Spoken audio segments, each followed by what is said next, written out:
Greetings, everybody. This is Patrick from Have Cheetah Will View. Welcome to another edition of 8 Questions With. We are here a little early because we want to get some people in here to say hi to our special guest, and I do mean special guest, writer, TV historian Bill Levy. Um, we're very excited to have him on. This is something I should have done a long time ago, but fortunately, we're doing a live stream and we're able to interview the man live and in person.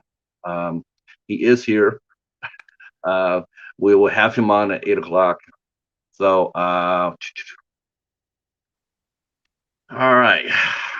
Let's start sharing my bad puppy out here to let people know that we are live, live, live.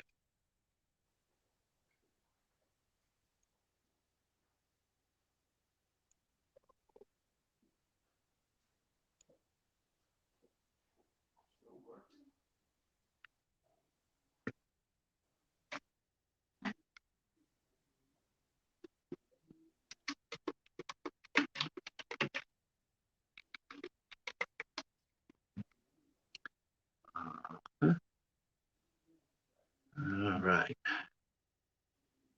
Start sharing this puppy out.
All right.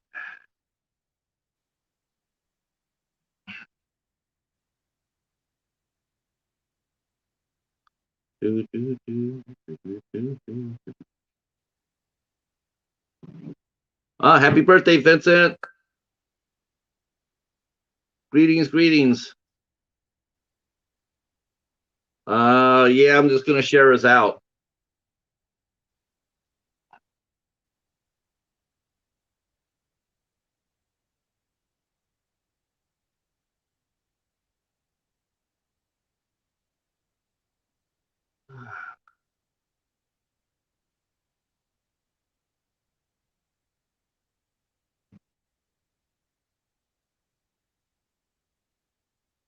Here we go.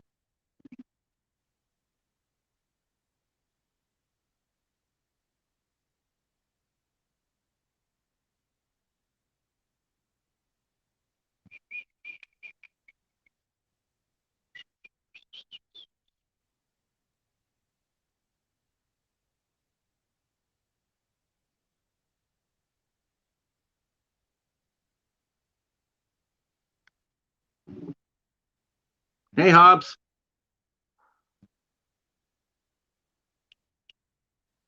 I'm doing the sharing out thing. You know how that rolls.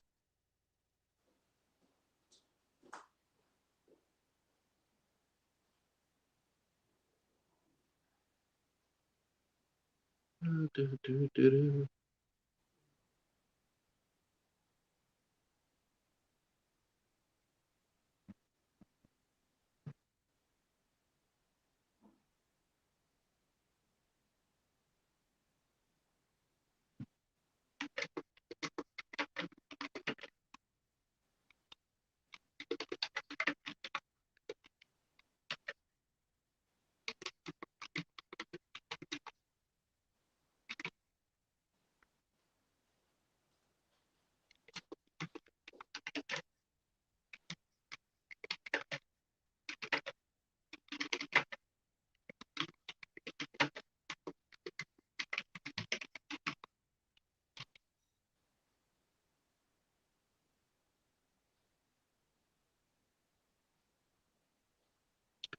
Do, do, do, do, do, do, do, do, do, do. I'll make it this to there.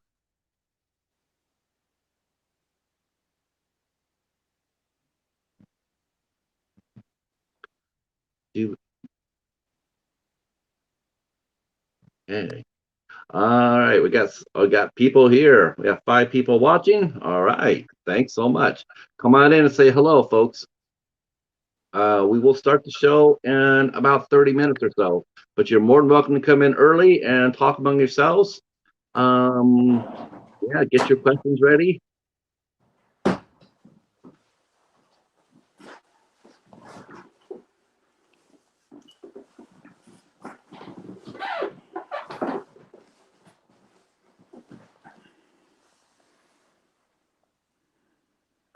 Okay, Patrick, what you got? Oh, well, we are what we're doing called sharing out. That means we just go ahead and share out our stream. So what I'm doing now is I'm sharing it to different groups, like I'm connecting to Nancy's groups and some other groups, and some of the people are coming in. These are my saddle partners right here, Hobbs Hoare and Horace Spice. They are my co-hosts on the Sunday night show that I do called the Midnight Hour. Cool. So they're here to support, and we do have 6 people already watching. So we got some heads that are starting to come in. I've just threw out the share to Nancy and her group, and now I'm hitting some other TV groups, letting people know about the show. So hopefully we get some heads out, and they're also sharing out the show for us.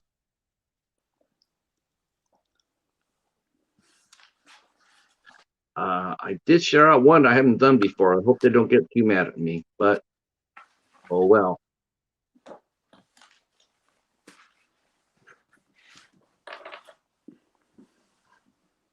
So how was your day, Bill? Do anything fun? Working on another story. Good story working on. Good. Yeah, our weather here was so funky today. It's been overcast. Now, where And, are you? I'm by Ann Arbor in Michigan. Pretty close there. Yeah, I'm in Fort Wayne, so it's not that far.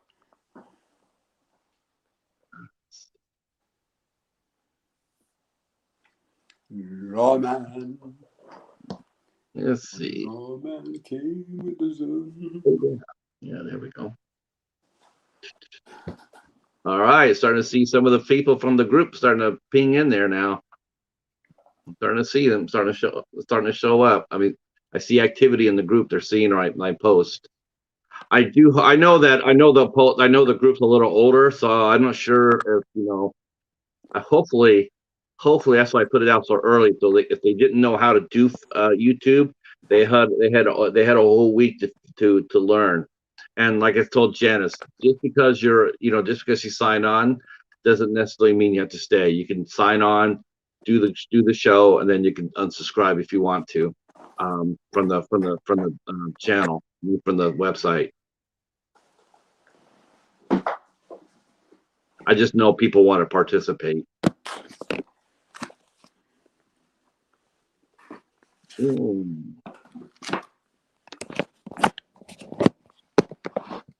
Oh yeah, John will show for this.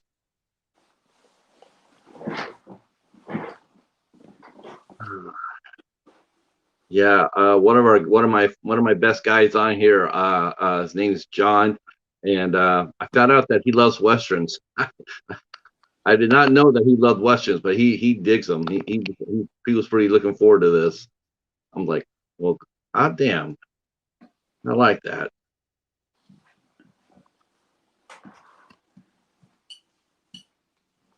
All right. Wow. All right. Yeah, I was just talking about you, John. That is some timing right there. I just got done telling I just got done telling Bill about you. Kaz, how are you, sir? Awesome. All right. We're just a little early. We're letting some of the other folks from the two main groups that we have for the Lawman group. We're letting them to have a chance to come in and sign up and come in and for the show. So I just wanted to be here a little early so they get a chance to come on in. So, and if you could share us out, that would be awesome as well. Because sharing is caring. Right, Janice? Right. She's probably going to her, what did he say? I'm like, yes, we're involving you.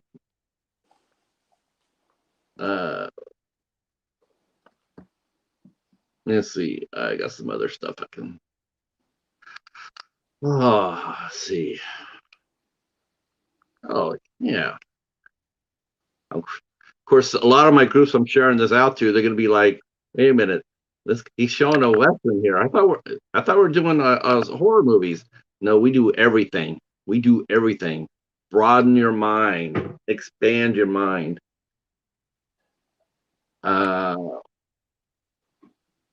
Sweet. Greetings. Yeah. All is well with me, cuz all is well. I'm gonna catch up on your reviews. I saw you put some new ones up, and then I also put a Criterion video up, cuz and I got something that you and I were talking about in one of your videos. I did the Criterion sale, and I picked up a copy of Rebecca by Alfred Hitchcock.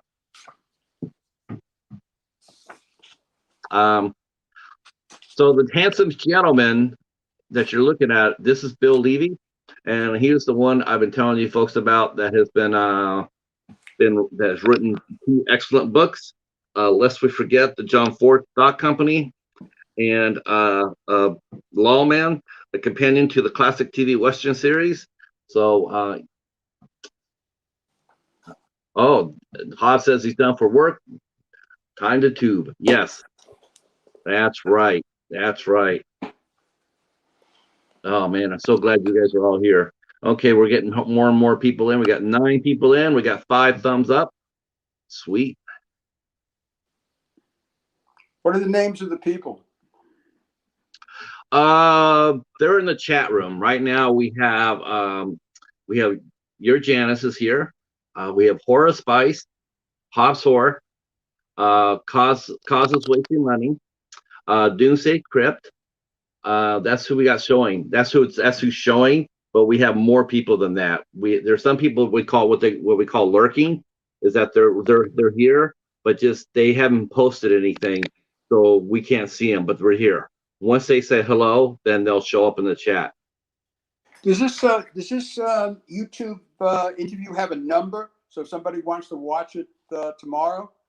Yes, actually, I will be putting that up. I will be putting the whole interview up in both the John Russell group and also the Lawman group. And people can bookmark, like I said, they can bookmark my channel. And I'm going to be posting this everywhere. And I'll be posting it a lot. Yeah, this will be actually interview number 7. Okay. You are number 7. I am going to do that. I've been thinking about that, and I think what I'm going to do is I'm probably going to drop the. I'm probably going to put 8 questions with number 1, 1 on. So I'm going to fix that. All right, welcome, Fairy Dust. How are you? Awesome. That's awesome. Okay, we're doing well here. We are doing well. We are here a little early. Just to explain to folks, the show will start at 8 o'clock. We're here a little early to get some folks from different areas a chance to come in. Some of the folks that are coming in tonight, they probably have not done this before with YouTube and the chat live streams. So what I'm trying to do is I'm trying to get them a chance to come in early. So hey, Patrick, can they hear me? Yes, they certainly can, Bill. Okay, I'll try to keep it clean. Thank you. Oh, you can be a little salty. That's fine. That's totally up to you. Be as salty as you wish. There's no restrictions here, sir. Thank you. Yep. In fact, I have to be honest with you. I actually I put out one of our Sunday shows, and for the very first time, I had to put out a disclaimer. I had to put out a disclaimer because we let off our show so salty that I was a little bit worried about it. Like, well, wait a minute, that's a little bit too salty to come out of there so early. So I had to go put it. I had to put a parental warning, so to speak. I was like, okay, it was funny, but a little salty. All right, let's see what else we got here. Oh, all right.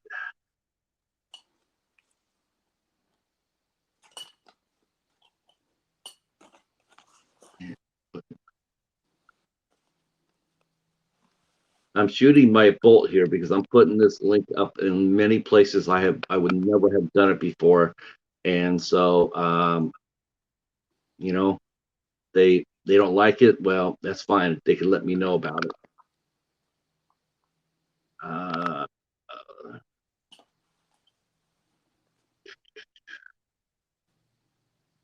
Hopefully, people will let me know if they have a hard time. They no one's contacted me yet. Okay, that's good. It's good. I'm just thinking if people are trying to reach out to me and let me know. Oh, see, now we have fans from England are here. The old AF is in the house. What's going on, Rick? Thank you, sir. Thank you, sir. Oh yeah, yeah. You know that we'll have to talk about that, John. Yeah, I plan on talking to raising that. Oh yeah, yeah, yeah. I'm very much I'm very much interested in seeing how Bill responds to that question. We got some good questions. I guess there's gonna be some good questions here for you, sir.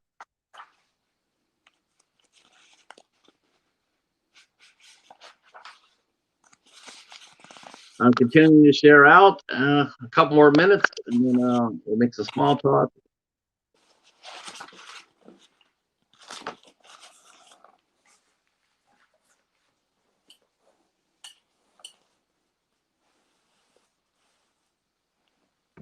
Okay.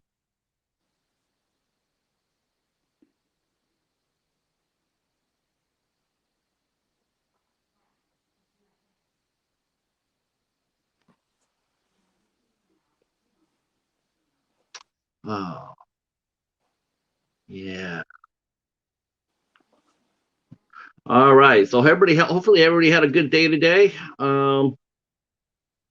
I was I was right before I got on. I was looking over at the tube before I came on, and wow, Italy was getting wiped out. They had massive hailstorm and some tornadoes. I'm like, now that was crazy. You don't see that very often. Not over there. Of course, the weirdest place I've ever seen a tornado, Bill, New Zealand. That it just seems so weird. Wow. It's so weird to see tornadoes in other countries because you're so used to just being an American thing. But no, they get them elsewhere.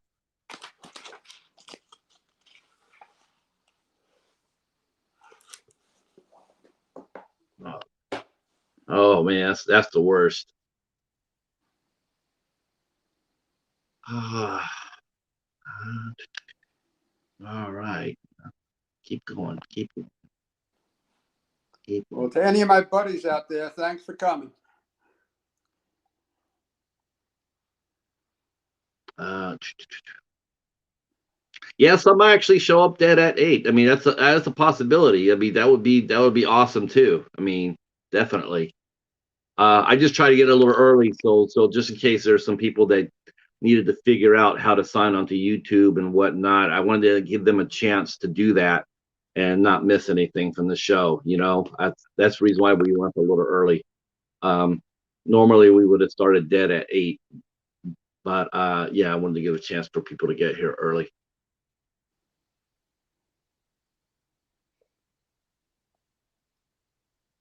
Uh,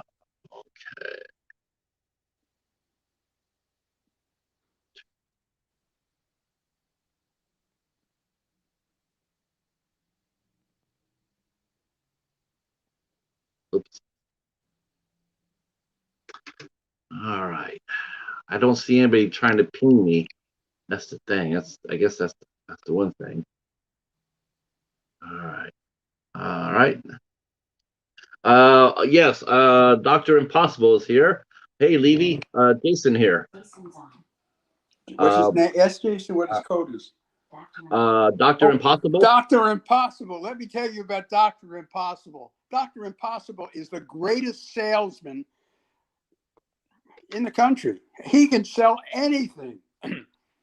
I mean, you know, he's been to Alaska and sold them, sold the Eskimos out. I mean, he's refrigerators. He's the best.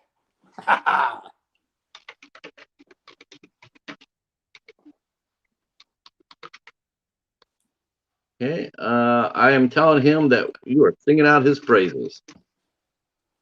Now, could he hear what I had to say? Yes, he should be able to hear you perfectly fine. I'm just letting you know. So, so since you can't see the chat, I'm letting you know what he says. Okay, we're getting close. We're getting close here. Just go ahead and do one last push to share it out. I have not seen anybody from the groups. I'm going to go over there and I thought they would ping me, let me know that if anybody's having any problems. I have not seen that, but let me go over there and see if they commented. They might have commented that they needed some help. Let's see. Okay. See, I see it. Okay.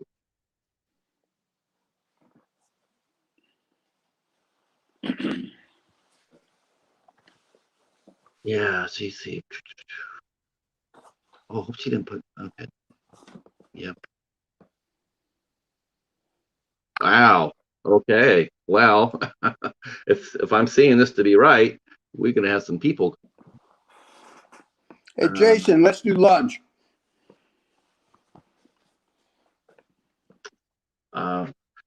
Let's see. Thank you, sir. Thank you. Oh, Death Valley Days. Oh my gosh, that's funny, Hobbs. Yeah, that was there. You know, a lot of these old shows are on YouTube. I mean, ton of these old Western shows are on here. I know. Okay. We're a little bit away from start here. Just want to give. I see Nancy put the link up, so hopefully they'll get here. Frank and Marilyn on.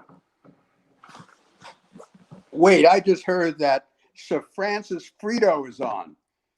Sir Francis Frito. Wow.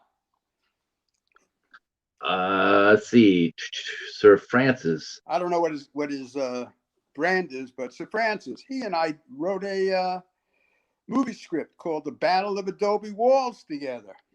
Oh, okay. Hey, Frank, Marilyn. That's awesome.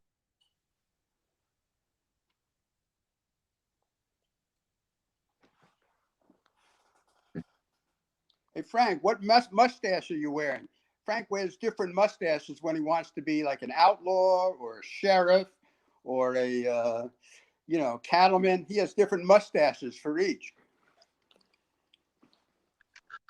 Right, Frank? I'm trying to see what his handle is so far. I'm trying to. Oh no! When you careful when you with the phone because what happens? I think you're going in and your answers are going in and out. Now go ahead and speak. You talking to me? Yeah. See, you're good right there, but when you lean back, I lose it. I don't hear anything. Okay, great. Thank you. Greetings, Mr. Dan. Mr. Dan's here. Dr. Impossible says thanks, Bill. See, John says he shared on Facebook personal. See, that's a big commitment right there. Thank you, John.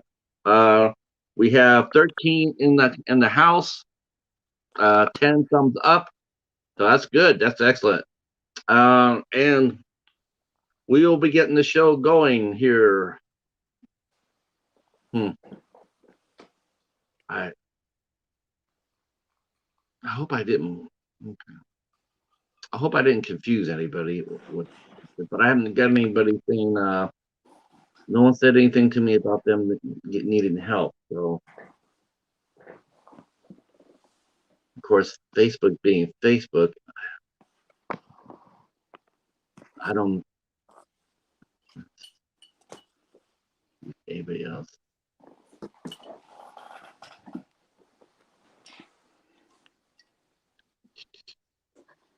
Okay, I'm going to send this over to Rebecca because Rebecca needs to come on in.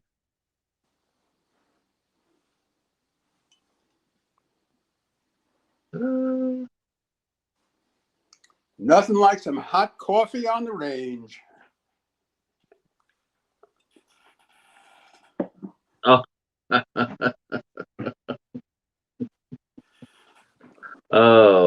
Oh, you must be doing Dash for Horror, right, Hobbs? My buddy's out there in the parking lot with 5% charge, so he must be working a second job. All right. It is time to party. It is. All right, let's get this going. We'll start this a little now, and then hopefully people will come in when they do. So officially, welcome to 8 Questions With. Tonight's special guest is Arthur, TV Western historian Bill Levy. He has written 2 excellent books. One about John Ford, the John Ford Stock Company, lest we forget. This is the originator of the stock company as far as in films go. He's the one that originated. A stock company is a director who uses a lot of the same cast and crew for every single project. And John Ford was a trailblazer in that regard. And Bill has written a fine book about the players that John Ford used. We'll go into that in depth in a little bit. And then he followed it up with a book about Lawman, the TV series from 1958 that ran through 1962, that has seen a huge resurgence in popularity thanks to cable TV and also a few massive fan groups that are keeping it alive. And the popularity is starting to grow all over again. And Bill wrote an excellent book, both for the older fans and also for the new fans who are just now discovering this series. This is the book called Lawman. It's a companion piece to the classic TV Western series.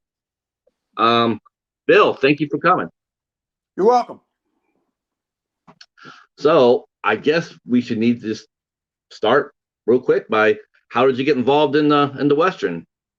I mean, how did you? Well, tell us a little bit about your background. I mean, well, I was born in California, but I've been heading east ever since. But I've always loved Westerns. When I was 4 years old, my mother was pregnant with my twin sisters.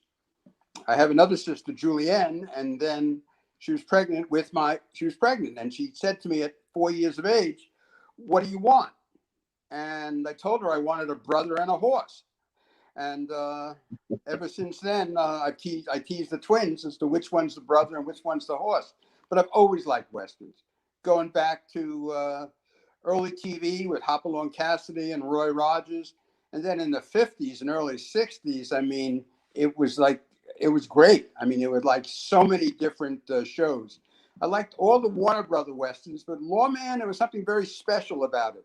And what's amazing about Lawman, it's one of the reasons I wrote the book, is that it's not dated at all. It really has legs, and it just is really relevant 60 years after it was made.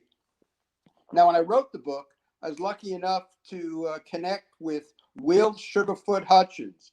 Will Hutchins is the only surviving star of those Warner Brothers movies, TV shows. And he's 91 now and lives in New York, and we've been in contact a bit. And he wrote the introduction to my book, and he's given me a lot of information about the 2 stars of the show, John Russell and Peter Brown. Just a lot of background. And he's a really funny guy. This is what he wrote about Warner Brothers. A note about Warner Brothers and the way we were treated. This is from my introduction. You may recall that Cheyenne's Clint Walker, Maverick's Jim Gardner, 77 Sunset Strip's Ed Burns, and Colt 45's Wade Preston each had serious contract differences with the studio. Let me put it this way. The worst gang in the Old West wasn't the James gang, the Dalton brothers, or the Youngers. The toughest gang was the Warner brothers. They rode us hard and put us away wet. On weekdays, they worked us relentlessly from dawn to dark. On weekends, they sent us out on public appearances and rodeos, for which they were paid handsomely and we were paid ugly. And that sums that up, man. Yeah, back then it was just really tough for them to make a living. You know, they were under the contract, so they had to do whatever Right. Warner Brothers said.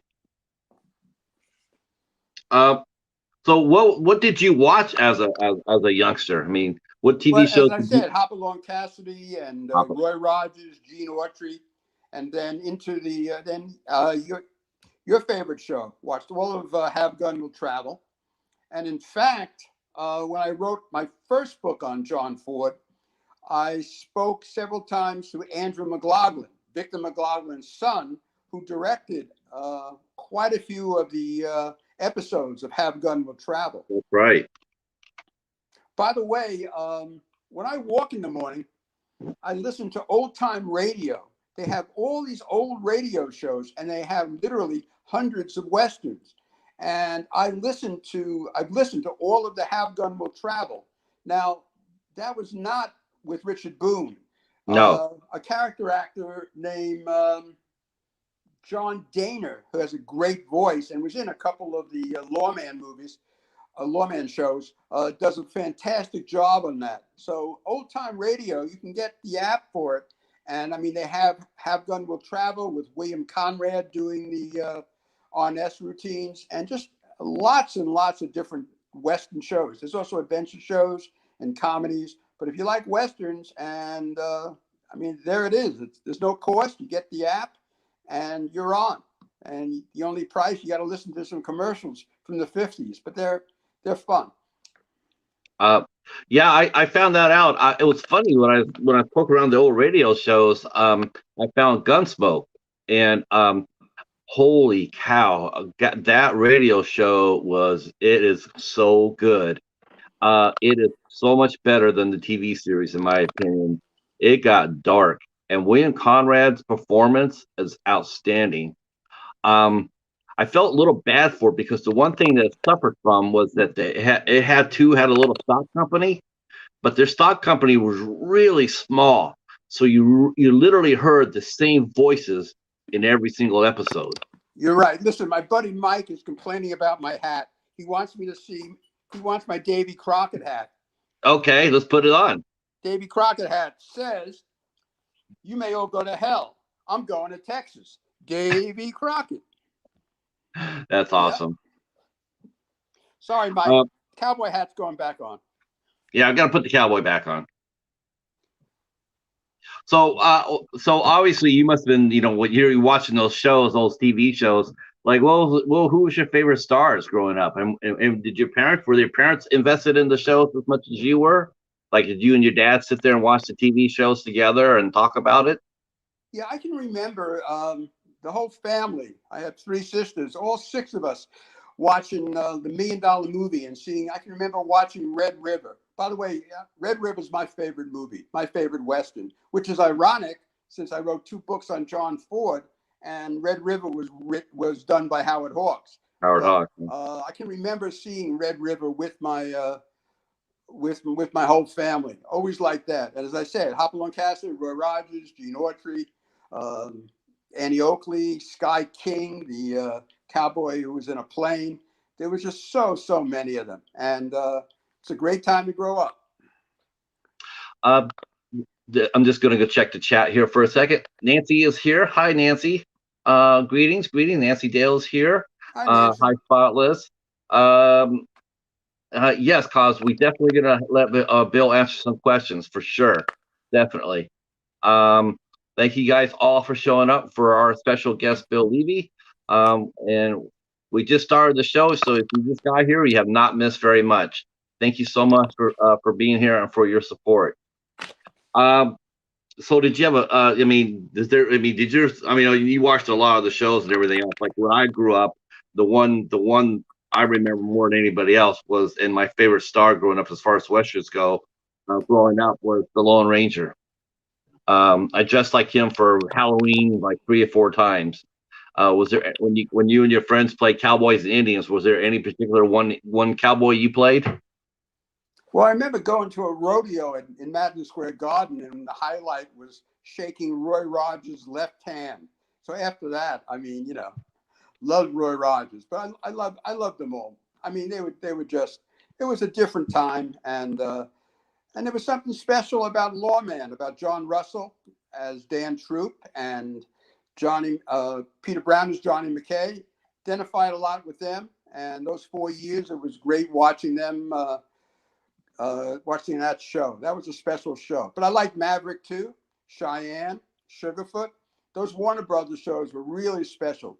And as I They wrote really in my were. book, one of the things that was real special about those shows is you got to see a lot of old timers from the movies in the 30s and 40s. They'd make appearances. And then you'd have a lot of younger stars, potential stars, Suzanne Plachette, Troy Donahue, William Conrad, people who would be making movies later on, and just seeing them early in their careers, and I found that really interesting. Yeah, I agree. I saw that they had a lot of the old a lot of the stars from the 30s, from the early talkies, and they would have them come out and do guest spots on those Warner Brothers shows. Lon Chaney Sr., as I remember, being on a lot of the shows.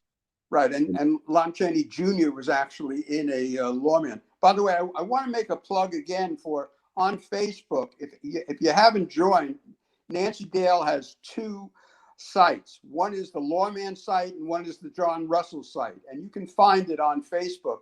And it's just they're great groups of people, and they really love John Russell and Lawman. And in fact, in my Lawman book, I wanted to quote reasons why people really relished that show. And so about 8 or 9 of the Nancy and her daughter and other members of the Lawman and John Russell groups made contributions in explaining why they felt that Lawman was special, why it has legs. Again, 60 years afterward, it doesn't really seem dated.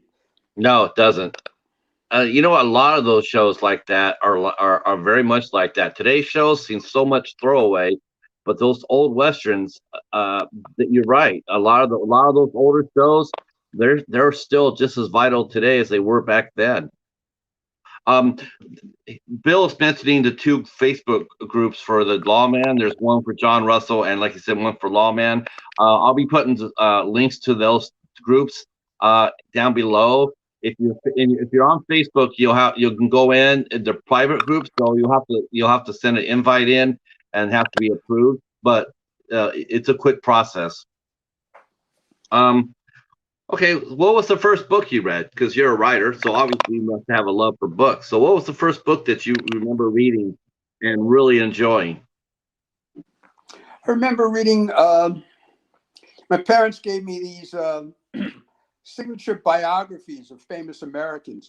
And I remember I read one on Custer and one on Davy Crockett. And it was interesting.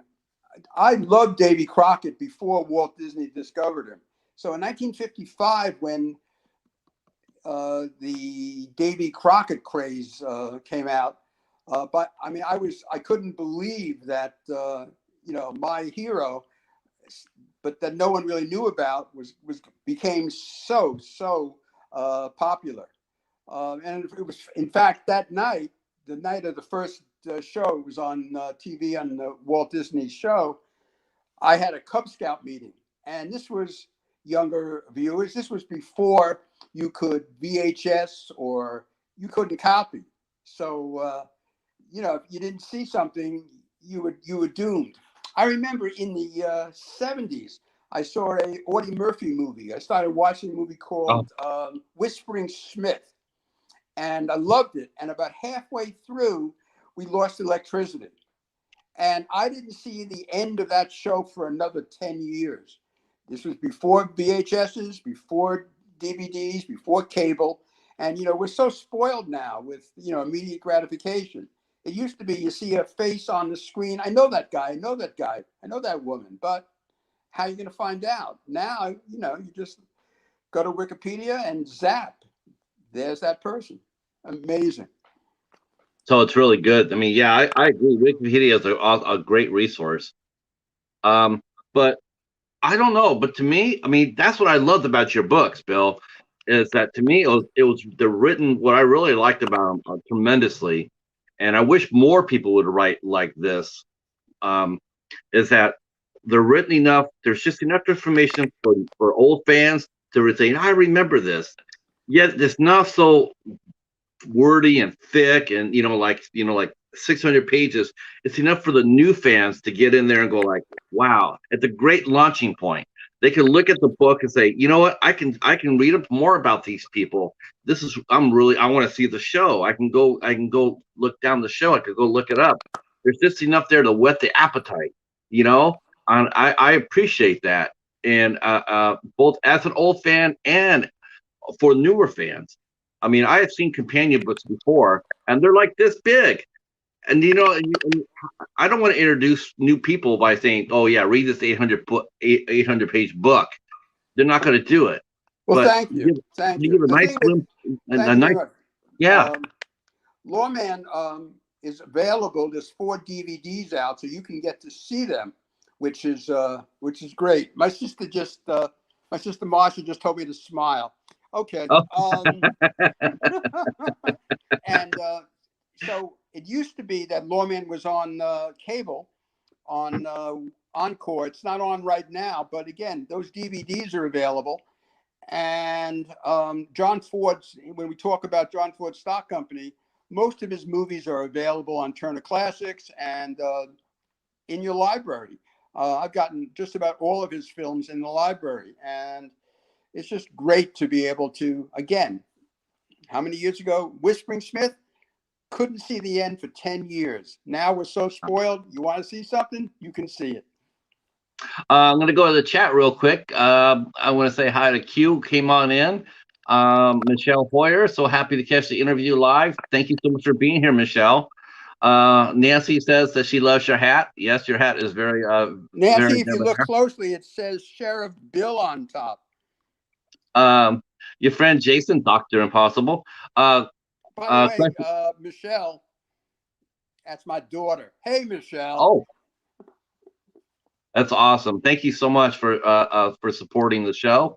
Your friend Jason has a question. It says, question for Bill. In the spirit of the recent Western remakes like 310 to Yuma, True Grit, and The Magnificent Seven, what other Westerns should Hollywood remake and why?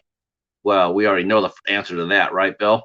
Yeah, they don't remake any. True Grit wasn't bad, but I didn't like The Magnificent Seven. I mean, it got a little ridiculous after they killed 4,825 of the enemy. I mean, it was a little absurd. What about the TV no show? More remakes, man. Just watch the originals.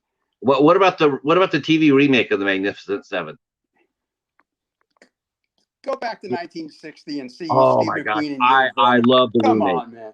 I love the remake. I got the whole series. I loved it.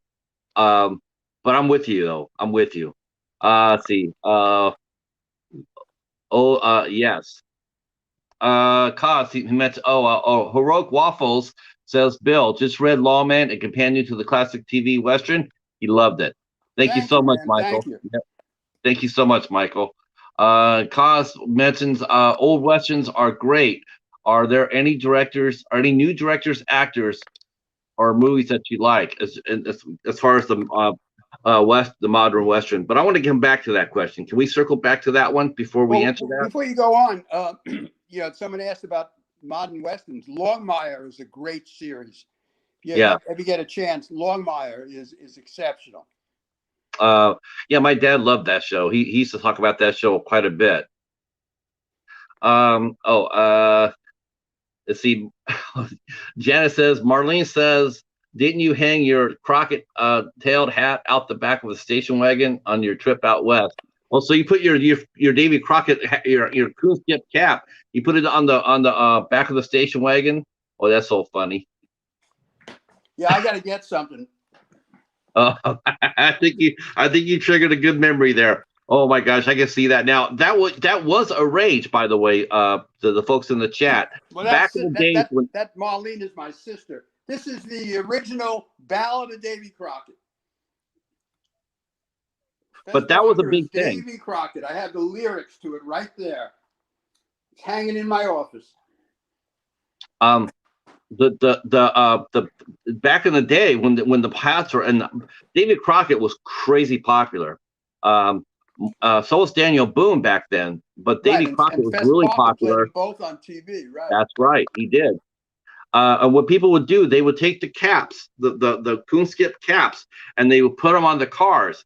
If you look up Google images, you type in Davy Crockett hats on a car, you will see people. That's what they do. They would tie those caps on the radios, on the antennas, and drive down with the hats flying in the wind. That's amazing. I remember.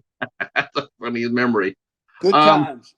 yes. Did you have a favorite writer growing up? Did you have one that really stood out with you that inspired you to become a writer yourself? I always liked Louis L'Amour. Yes, he's the master.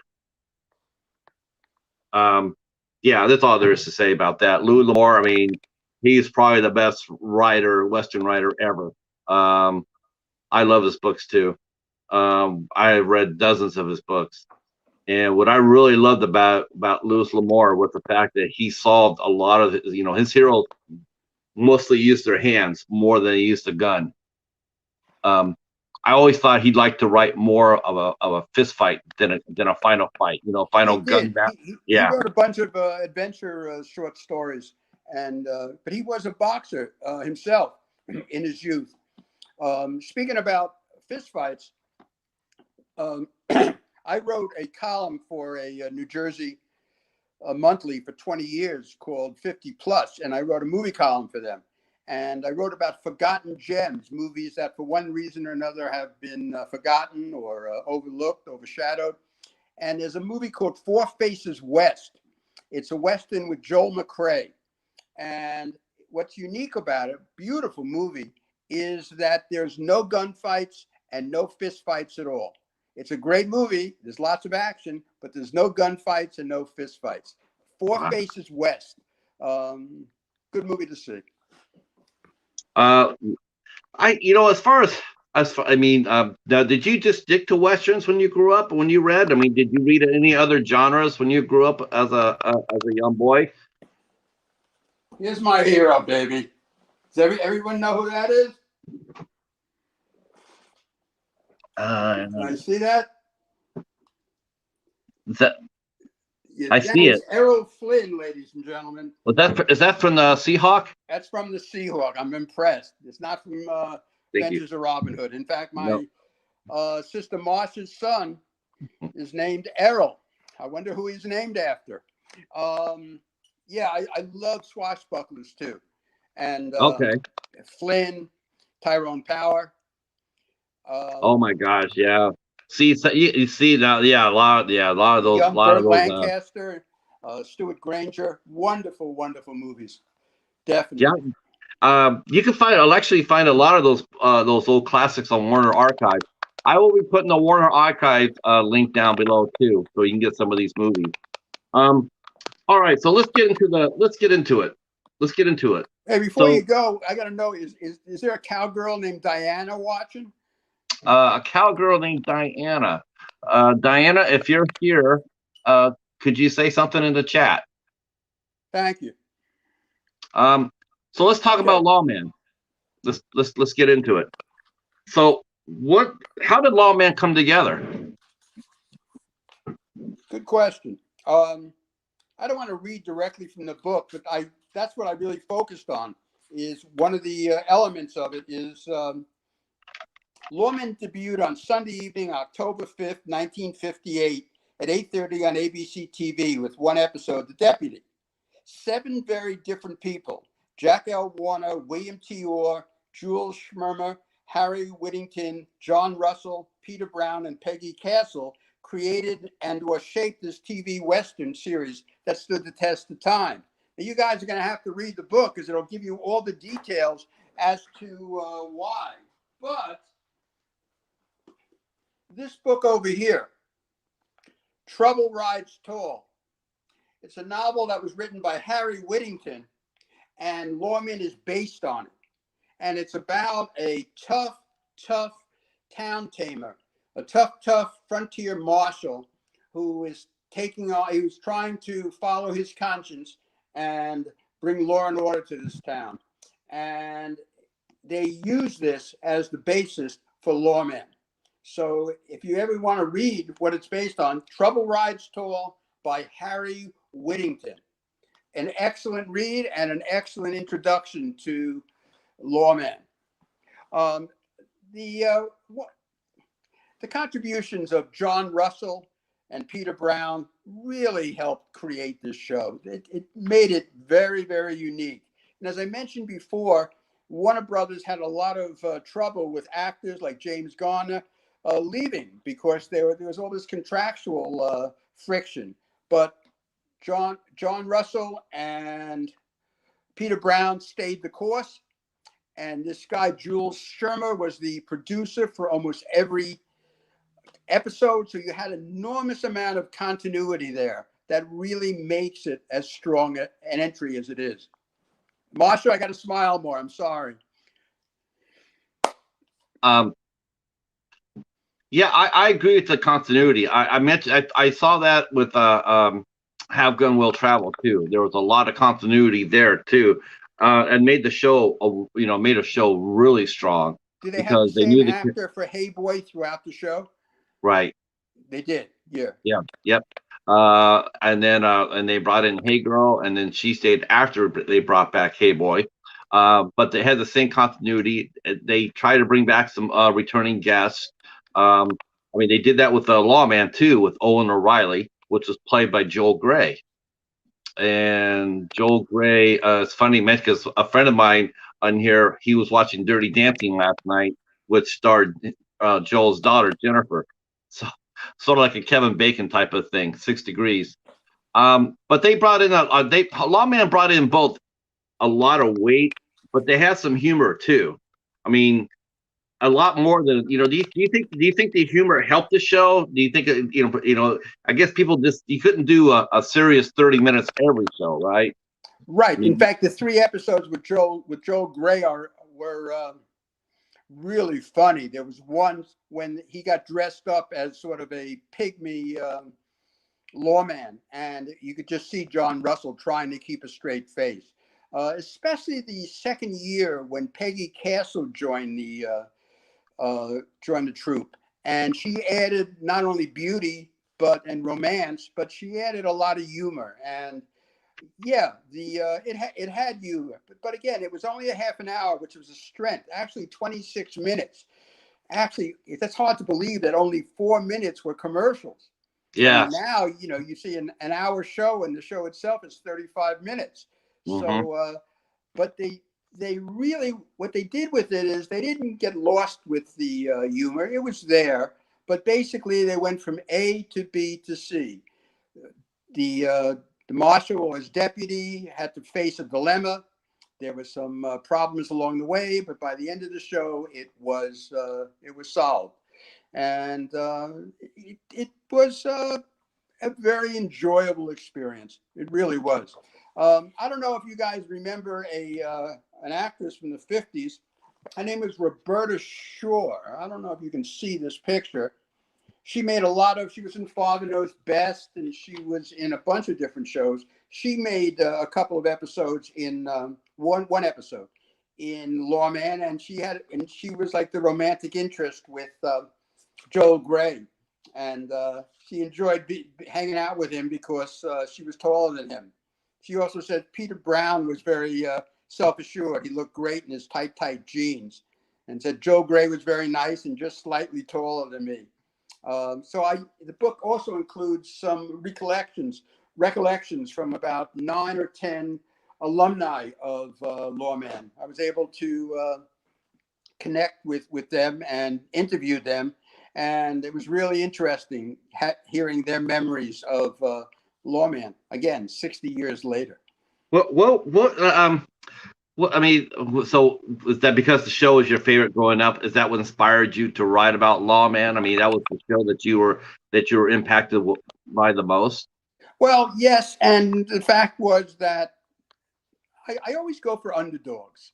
I always go for underdogs, and Lawman was sort of forgotten. For example, they never made any VHSs. They did for No. Cheyenne, they did for Maverick. They never did, and it was sort of a forgotten gem. Remember, I wrote about those forgotten gems. And so that was interesting. No one had ever really addressed it at all. No one had written a book about it.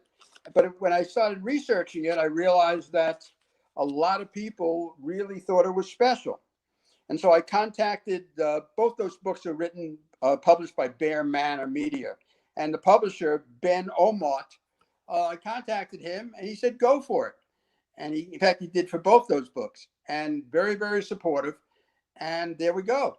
So, but again, no book was ever written on it. And I like that. It was like It was there it fresh was. There was ground. an empty space. Yeah, you were the only one doing it. Right. I mean, there's been a bunch of books on Gunsmoke and, Yeah. you know. Speaking of Gunsmoke, I got a question for you because I watched the Lawman series all the way through. But my question to you is, do you think that Gunsmoke modeled itself a lot after Lawman? Because I got the impression that for the TV series, that it did. I think that before Lawman came out, the two of the most popular TV westerns were Gunsmoke and The Legend of Wyatt Earp. And Warner Brothers, the movies, the shows that Warner Brothers was doing with Cheyenne and the Maverick Brothers had these like wanderers, Sugarfoot. They'd be traveling around, and they thought, well, let's try doing something different and have a sheriff and his deputy in a constant locale. So I think they were definitely affected by it. I think they were influenced by it, but there was a difference. I mean, both had ladies who worked in a saloon, but otherwise, there wasn't any doc around, and there wasn't that as much comedy with some of the side players. So there were similarities, but still, it stands by itself.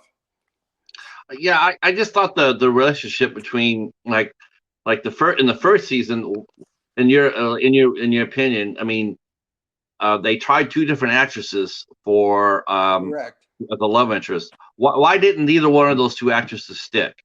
It just didn't fit. It just the chemistry just wasn't there. And then they found Peggy Castle, and it just worked.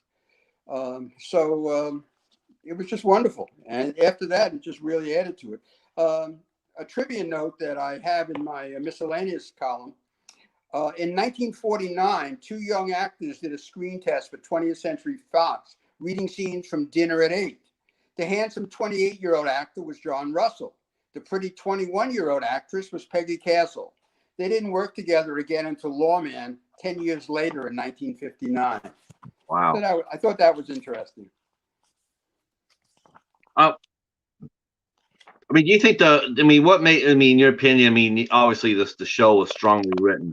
I mean, do you think that it was more the acting or the scripts or a combination that really drove the series beyond? Because what made Lawman stand out so much is because during the time of those shows, there was just such a overwhelming amount on pretty much every show on TV was a Western. So standing out was a real struggle. But Lawman did stand out. Well, I mean, let me just read to you again. These are some members of the Lawman Facebook group that Nancy Dale founded. And she wrote, to me, the reason it was John Russell's compelling and mesmerizing eyes that made him in the series so appealing. He didn't need to say a word. Those dark eyes spoke volumes with their powerful and compelling intensity. They were so fixated.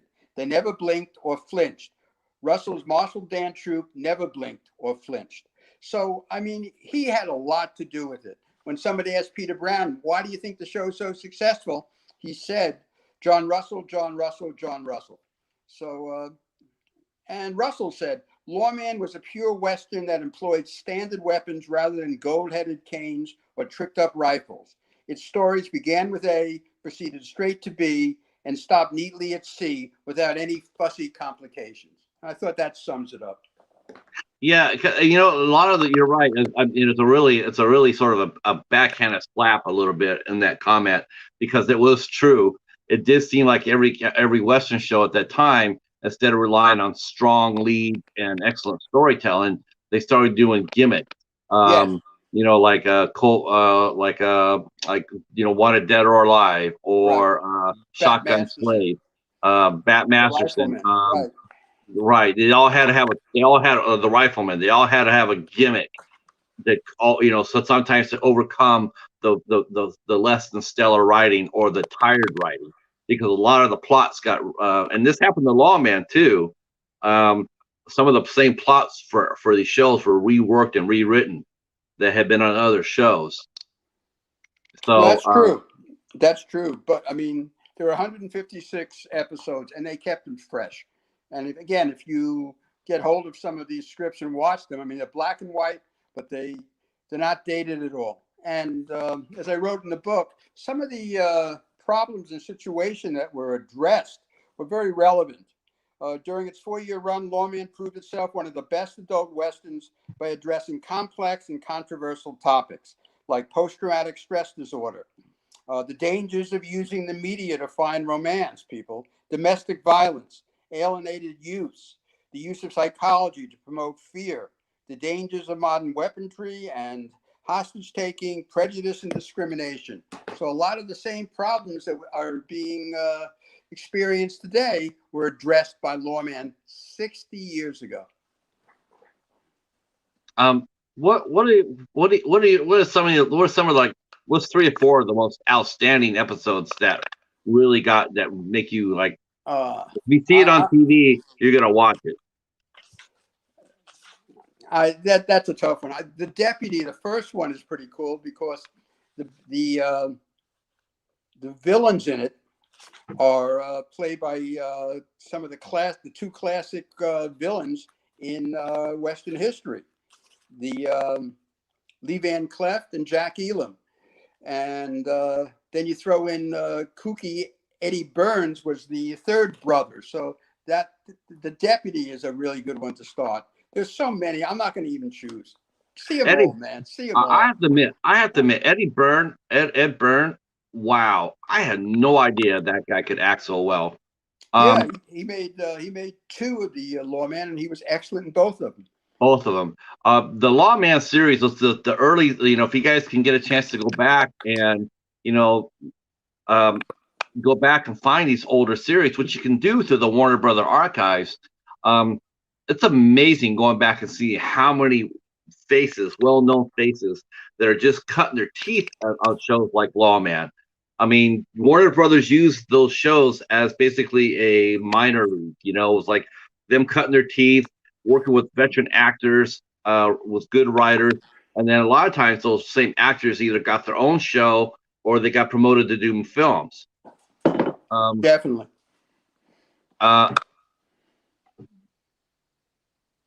The writing. We have to go back to the writing. The writing is what is really a standout. What I really liked about this writing too, and you have to agree, is that you mentioned earlier about how there was 26 minutes to wrap up a show. But one of the things I liked about it was they might have wrapped up the show, but they didn't necessarily wrap up what happened in the show. There were many shows where their ending was ambiguous, or ended on a really sad note. It wasn't always the heroes come in and rescue the day and rescue the damsel. There are many episodes that did not happen. Yeah, there's a sense of mystery about the show because you really want more, and that's the secret of good drama and good entertainment. You want more. You wonder, is Troop doing some penance, dedicating his life to upholding the law, because we find out that the love of his life before Lily was killed in a gunfight. And what is it in Johnny's past that enabled him to become the heroic man that he became? And why is Lily at times so strong and at times so vulnerable? So it does make you guess a bit and make you ponder. So yeah. Some of the folks in the chat are mentioning, or we're mentioning some of the older names, like Lee Van Cleef and Jack Elam. There's so many good actors that cut their teeth on a show like this. James Colburn was one. Charles Bronson, Pernell Roberts, Michael Landon, Jack Lord. Well, some of those were in it, some of them weren't. But the point is, though, that many of the future stars in TV and the movies made their appearance, and not just Lawman, but some of the other contemporary TV shows, men and women. So right. I like Dawn Wells. Dawn Wells made the appearance where she was not a good girl.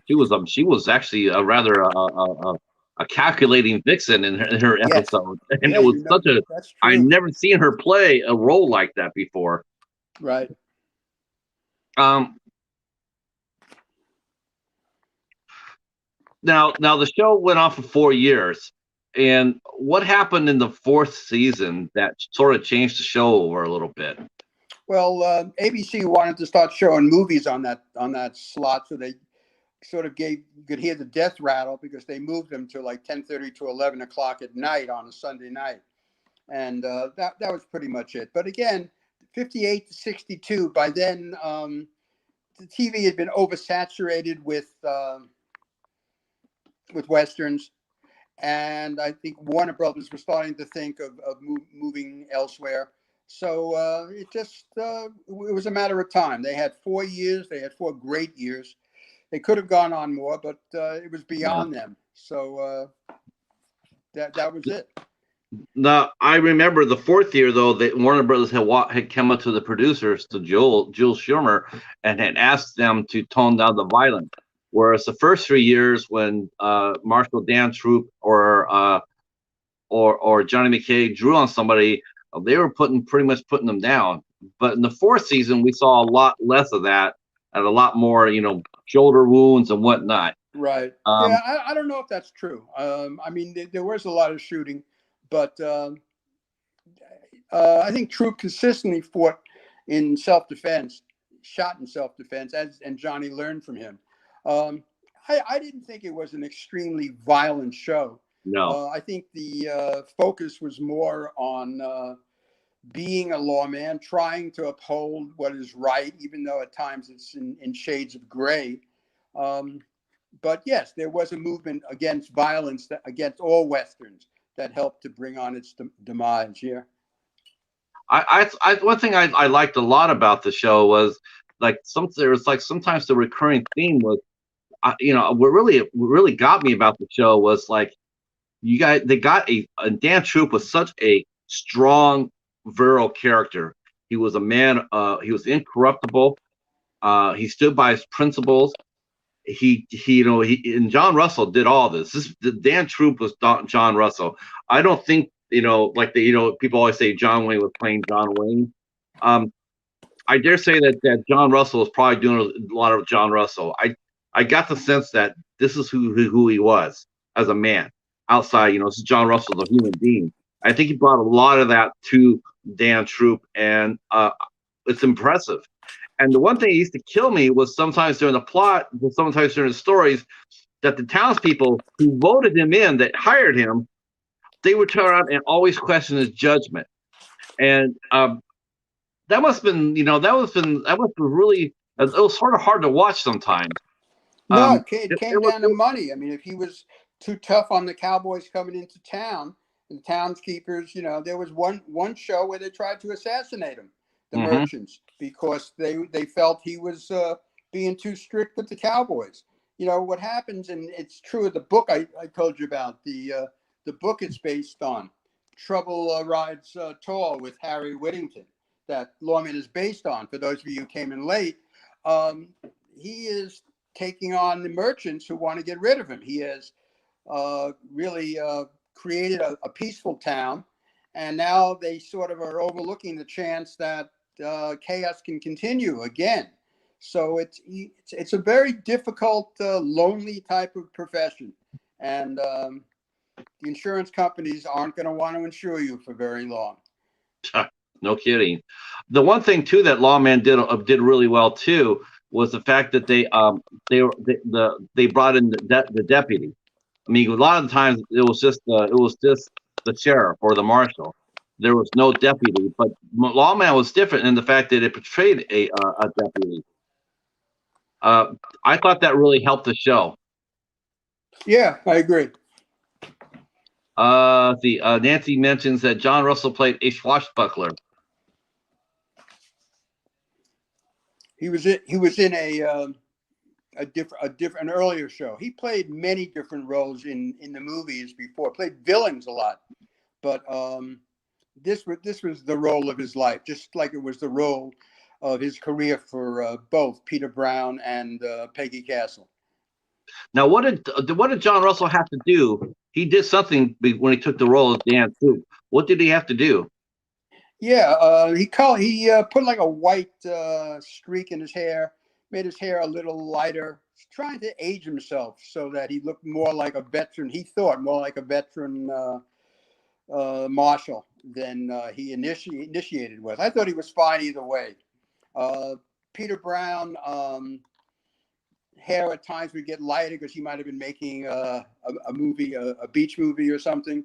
And one of the differences, you mentioned that it got a little less violent. After the second or third season, Peter Brown, who was sort of a sex symbol, started unbuttoning the shirt, and it was more chest being shown as the show went on. Yeah, that's right. Yeah, he did. Yeah, he became more of a. They tried to create a little bit more romance for Johnny during the last couple of years. I want to just go back to some of the guest stars though, because I got to, because I was a revelation for me, and this is one of those things where I just when you see it on a show like Lawman and you just follow the trail. And for me, my favorite guest star on Lawman by far was Robert McQueenie. Right. Never heard of Robert McQueenie before the show. But I was so moved by his performances. He was great. I mentioned that he looked a lot like young Barry Sullivan, the actor. He was just fantastic. He was a fantastic actor.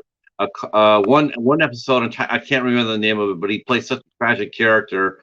Yeah, man, I choked up. I mean, I'm not gonna lie to you. I got choked up watching it. And then I end up going up and finding out that he starred in a show called The Gallant Men, which I end up buying and reviewing. And I just looked at Lawman, and I was grateful for the show because I was able to find so many new faces that I had not seen in any other 50s or 60s shows or whatnot. And yeah, it was a tremendous training ground for a lot of actors. I just appreciated it because I mean they were all uniformly really well. They performed so well. It was a tight run show, wasn't it? Yes, definitely. Yeah, it was. There wasn't much tension on there. Usually, you have some tension between the actors, but John Russell and Peter Brown got along real well with Peggy Castle the last 3 years. They got on real well, and having the same Jules Schumer for most of the time, really just, you had that, as I said before, the consistency.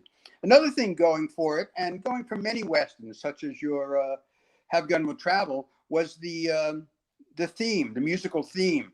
The Lawman Came with the Sun. And right. They changed that around. If they were going to have some silly scenes, let's say with Joel McRae, they'd have lots of oboes and clarinets. If it was a more serious scene, it would be a little bit slower. But that theme, and then they'd mix that with typical old Western songs, and it just resulted in just another character, another addition to the whole atmosphere of the movie. Yeah, the theme song was really well done. It was such a solemn entry. a solemn intro. You knew what you were getting. You knew you were going to get a solid entertainment, some heavy subjects. I mean, it was not a light, fluffy show. And some of the TV westerns back then, you could tell by their theme music that they weren't taking themselves too seriously. Whereas a show like Lawman and or Gunsmoke or Have Gun Will Travel, you definitely knew what you were getting. You're getting adult western, which is how Lawman is described. It's not made for kids. Right. It was made for the adults, and it still rings that way. Now, I was going to just ask you your opinion about this. We talked about the old contract system, the old studio system. Looking back at it now as we can, what are some of the pros and cons do you think to that system? I mean, well, the old studio system, they made some great movies. I mean, Hollywood's classic era in the 30s and 40s, some of the TV shows.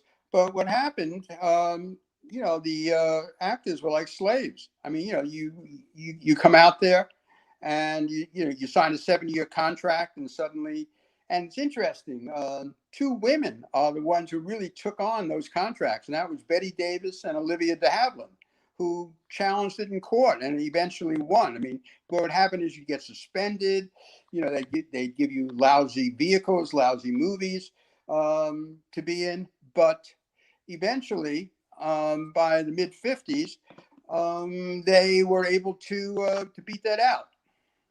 And let's see. Yeah. Thank you, Marsha. Now, the old studio contract, the old studio system before today, like actors go out for parts, they go for auditions, they go out for auditions and they try out for parts, or they do self-tapes or whatnot. I mean, that's how it is. Back in the old studio system days, you didn't audition so much as you were assigned. Correct. Or if another studio wanted to borrow they would sit there and contact, Warner Brothers and say, yes, I'd like to borrow John Russell for a movie we're doing over here. And so they would literally assign John Russell here. Okay, here, you're gonna go over here, you're gonna work on this movie for this guy over here. They didn't audition, they were assigned. They were like, okay, right, you go from here, then you go over here. And so, I mean, in a way, it was like, and right, if they didn't like the story, if they didn't like the script, they didn't have any choice. Like, I don't really feel this part's for me, so I really don't want to do it. I'm not going to go out for this. They didn't have any say. If they sit around and said, well, I don't see myself playing Indian when I have blonde hair and blue eyes. It didn't matter. You were going to either do that or you risk getting suspended. Right. Definitely. But do you think the pros were the fact that a lot like Will Hutchins wrote that they worked a lot of different shows. I mean, you see the same guest stars over and over and over. I mean, you're right, they were busy. I mean, it's like, here you go, you're going to do this show this week, this show this week, this show this week. I mean, did he think it helped develop actors? So yeah, I think when you're doing that much work, what actors want is work. And they got a lot of work, probably too much. But I think, there's pros and cons on both. I mean, after a while, what was happening starting in the 50s is some of the bigger actors like Burt Lancaster and Kirk Douglas, John Wayne, they start their own production companies. And so that way they got out from under the studios and were able to do productions that they wanted to do. So yeah, there were pros and cons. Look, directors, we'll talk about John Ford later, but John Ford, for every great movie that he wanted to do, he had to pay by doing some movies that would be real popular. He wanted to do The Quiet Man for many years, but he had to make a deal to do the Western Rio Grande before they'd let him do his life's desire, to make The Quiet Man in 1952. So yeah, you're right. I mean, they would have to. I mean, I guess they put the carrot before the horse, right? Right. So that sort of. Now, that speaking of John Ford, because of his stock company, do you think that John Ford is just? I mean, the more I read about him, and the more I looked at him, the more I just really appreciated just how big of an influencer he really was. I mean, he changed the way we look at movies today. There's no doubt about that. Um, do you think his stock company helped play a role in breaking the studio system? Because he used to work with anybody he wanted to. This No, is the I don't think so. I think, and there were other Sturgis and Hawks. They had their own group. I don't think that had really anything to do with it. These were just people that he was comfortable working with, and that over the years, they keep coming back. They knew what he wanted, and he didn't really have to give them a lot of direction. And what's interesting about the stock company is that you had stars like Henry Fonda, John Wayne, Maureen O'Hara, Jimmy Stewart. You had character actors, and then you had bit players. You also had some old silence stars who May March, who he'd find small little bits for. But he always felt the bit parts were really important too. Before I forget, I know a lot of the audience watches Turner Classics. I don't know if you can see this too well, but when Turner Classics shows a new movie, they show some excerpts from different classic films, and they show this one from She Wore a Yellow Ribbon, and a lot of people don't know who these people are. So, I mean, obviously you can see John Wayne, and over on the over here, I guess it's my right, your left is Ben Johnson.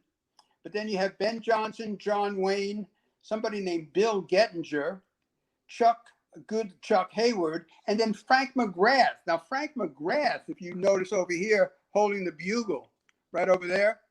Well, right. if he looks a little familiar to you Western people, you Western lovers, he played Charlie Wooster in the Wagon Train show, in the Wagon Train series. He was the cook who he would be always fighting and feuding with Ward Bond. But before that, he made numerous movies for John Ford.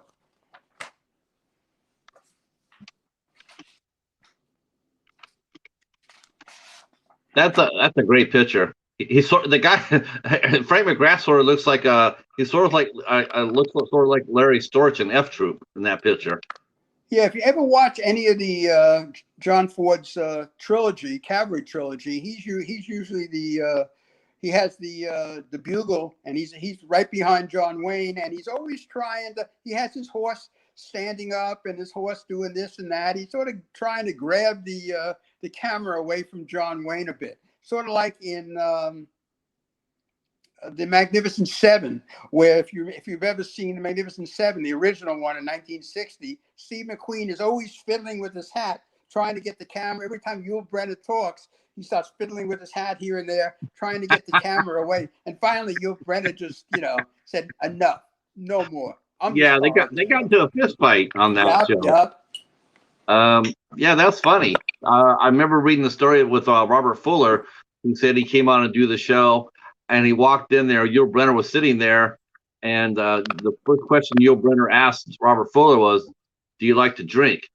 And Robert Fuller was sitting there going like, "Well, how do I answer that?" And he goes, "Yeah, I don't mind having one or two." He says, "You'll be fine. You'll be fine. You'll do fine here."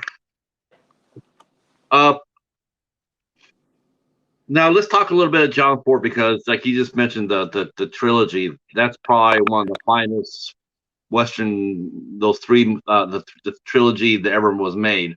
The She Wore a Yellow Ribbon. The one with God, Fort Apache and Rio Grande. Rio Grande. She Wore a Yellow Ribbon. That was the one with Henry Fonda, I believe, right? No, Fort Apache was with Henry Fonda. He was basically playing Custer. Yeah, that was a really strong movie. Well, it had to be with Henry Fonda and John Wayne. Wow. I mean, there are some powerhouses there. How do you think a man like John Ford? I mean, how did he handle the Eagles on the studio, on the set? I mean, he had to be just a massively skilled tactician, part of the time. Well, both Henry Fonda and John Wayne, they basically grew up with him. I mean, he made a star of John Wayne in Stagecoach, and Henry Fonda was doing some acting, but when he did young Mr. Lincoln in 1939, after that, he was a superstar. So they both were very loyal to him. They both really respected him. And there was really never that much friction at all, other than what he would bring on to them. When Ford would get into his drinking binges, he could cause, he'd put John Wayne down. And in fact, he ended up, the last movie that he made with Henry Fonda, Mr. Roberts, they almost had a fight.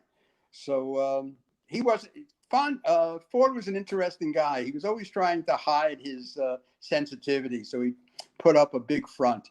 But these movies that he made had these, they're called Fordian moments. They're just some special moments where you can look inside a character and see their strengths and see their vulnerabilities. And it's just all of his movies. There are sections, there are parts that are just so memorable.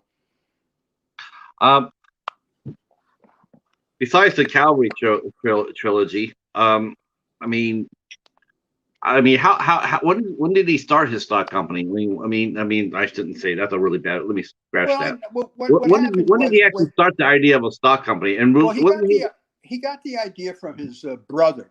Francis Ford was a big star in the teens, and then he came out in around 1914. Jack Ford, came out.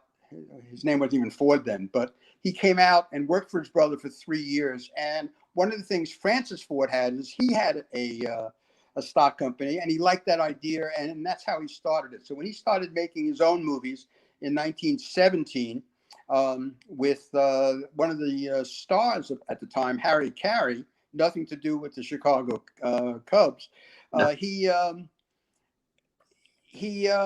They just worked together, and they surrounded themselves with people who were supportive, and they took it from there. When did he form his company? Yeah, in 1917 he started, but it was a very fluid type of thing. He'd go to different production companies, and he'd pick up this character. He'd pick up Ward Bond. He'd pick up John Quayland, and he'd find somebody he was comfortable with, and then they would stay with him for 20, 30 years. That's what's really amazing. Some of these people, Peter Bogdanovich wrote a great line saying, you watch these people grow with him, you watch these people grow old with him. He had some actors who were like ingenues and youngsters, and then you saw them when they were much older. So very, very interesting. He won 4 Oscars. Yes. I mean, that must have been, he must have just, did he have pretty much, he pretty much had his own way after, once he started winning the Oscars, that pretty much cemented what he could do with whoever he wanted to work with. Yes, but there was lots and lots of politics.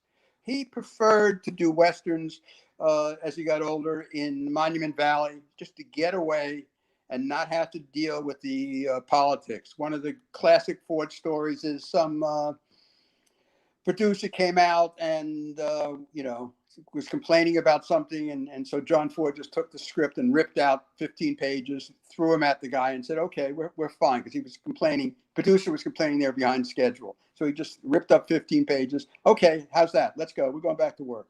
So he was definitely a maverick. They left him alone because he was successful, and until the end. And he was making films from 1917 and into the 60s. So he had a very long career. Now he served in the war too, right? Wasn't he like he was in the Naval Reserve, right? If I remember. He was involved with the Navy. Not in World War I, in World War II. And in fact, last year I saw the show Midway. There's a new movie called Midway that I really recommend, about the Battle of Midway in 1942. And in the middle of it, and this actually happened, as the Japanese are attacking, there's John Ford with a cameraman taking pictures of the planes coming in at him. He got wounded. That documentary won an Academy Award, and it just gave him a lot of pleasure. I think that the medal that he got from the Navy, I think he prized more than the Oscars. So, but that was interesting, and that's true. So he was very actively involved in the Navy. And then toward the end of the war, he made They Were Expendable, which was about the PT boats in the Navy at the time of Pearl Harbor in the Philippines. And that is my favorite movie, not just favorite John Ford movie. That is my favorite movie, maybe because my father was in the Philippines at the time. But wonderful, wonderful movie. And John Ford starred Robert Montgomery and John Wayne and Donna Reed. And I really recommend it if you ever get the chance. Excellent movie. I don't mean to read a lot to you, but there's something I want to share with you about John Ford and his the way he could make actors really do well. John Ford has been universally celebrated for his visual eye, his deceptively simple but wise perspectives, his use of landscapes as an essential element in his films, and for his facility to combine the personal and the epic, the tragic and the comedic, and the optimistic and the cynic in his narratives. But Ford has never been fully appreciated for his ability to draw exceptional performances from his actors. And I give examples of that. And then I mentioned They Were Expendable. This was equally true with his leads. Robert Montgomery and Victor Mature had long careers, but very few of their roles matched the depth of emotions they displayed in They Were Expendable and My Darling Clementine, respectively. Discussing Tyrone's power acting in The Long Gray Line, that was a 1955 film, film scholar Jeannie Bassinger maintained Power was magnificent in a story about an ordinary man whose life added up to something special. He aged from a feisty young scraper to a mellowed out old man, and the true performance range that Hollywood had never allowed to blossom in Tyrone Power was on full display. So he was amazing in pulling out great performances by star actors, supporting actors, and even bit players. Wow. That's what made him so great. Yep, definitely. I wanted to talk about another thing that you and I talked about. We talked about the long forgotten Western musical. So there's a few of those out there. Not a whole lot, I don't remember. But well, actually, there were, and were there? What are three that stand out for you? Well, Oklahoma, The Rodgers and Hammerstein was a wonderful, wonderful movie. Yep. Had great songs in it. Great songs. My favorite is Calamity Jane with Doris Day. I just think that's a wonderful, wonderful movie. Howard Keel played Wild Bill Hickok, and they had a bunch of supporting actors. Cubby Johnson was in that. And if you're going to see one Western, that's a great Western. They also made lots of comedies.